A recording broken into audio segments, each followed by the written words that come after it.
আরে গোটা বিজেপির হারের পেছনে মিঠুনদার মতো পরিযায়ী মালপত্র দায়ী, সেটা কে দেখবে?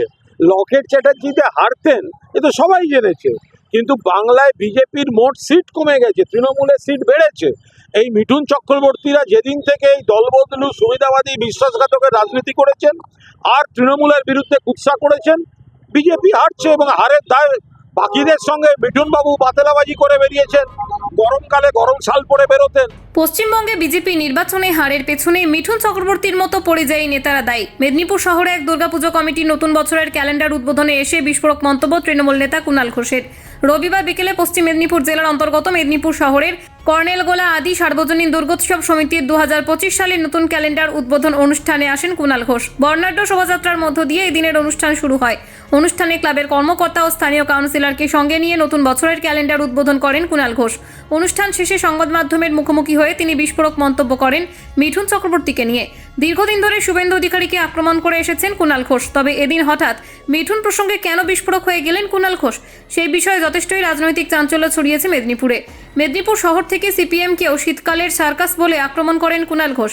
ভিন রাজ্যের জঙ্গি ধরা পড়া নিয়ে কুণাল ঘোষ বলেন, জানেন কি, রাইটার্স এর কাছে বউবাজারে আরডিএক্স ভর্তি বাড়ি উড়ে গিয়েছিল। সিপিএম এর আমলে বাংলায় জঙ্গি কার্যকলাপ চলতো, এখন বাংলা অনেক শান্তশিষ্ট রয়েছে।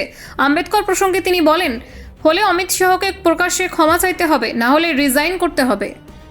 বাংলাদেশ থেকে একের পর এক অনুপ্রবেশের জন্য প্রশাসন দায়ী। যদি আমরা ঐক্যবদ্ধভাবে লড়াই করতে না পারি, আগামী দিনে পশ্চিমবঙ্গের ভবিষ্যৎ মিঠুন চক্রবর্তী অভিনেতা হিসেবে অত্যন্ত ভালো, তার অভিনয় ক্ষমতা নিয়ে কিছু বলবো না। উনি বিভিন্ন দলে ঘুরে ঘুরে অভিনয় করতে পারেন, আর রাজনীতিবিদ হিসেবে বিশ্বাসঘাতক, দলবদলু এবং সুবিধাবাদী। মিঠুন চক্রবর্তী এখানে জ্ঞান না দিয়ে উনি যদি বিজেপি করেন, উনি কি অমিত শাহকে বলুন বিএসএফ কে দিয়ে সীমান্তটাকে ঠিক করে রাখতে। সীমান্তে বিএসএফ ফেল করবে, বাইরের লোক ঢুকবে, আর মিঠুন বাবুরা সেখানে নাটক করবেন, সবটা একসঙ্গে হতে পারে। আরে গোটা বিজেপির হারের পেছনে মিঠুনদার মতো পরিযায়ী মালপত্র দায়ী, সেটা কে দেখবে? লকেট চ্যাটার্জিতে হারতেন এ তো সবাই জেনেছে, কিন্তু বাংলায় বিজেপির মোট সিট কমে গেছে, তৃণমূলের সিট বেড়েছে।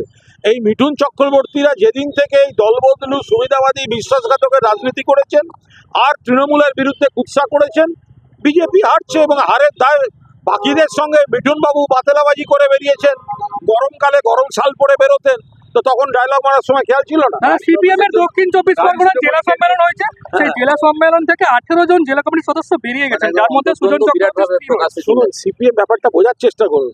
শীতকালে সার্কাস আসে, বুঝেছেন? শীতকালে বাংলার একটা রীতি আছে, মাঠে তাঁবু পড়ে, সার্কাস আছে, জোকার খেলা দেখায়। সিপিএম ওটা একটা জুরাসিক পার্কে ডাইনোসরের জমানায় ছিল, তো ওদের মধ্যে গোষ্ঠীবাজি, বাংলা ওদের রিজেক্ট করে দিয়েছে।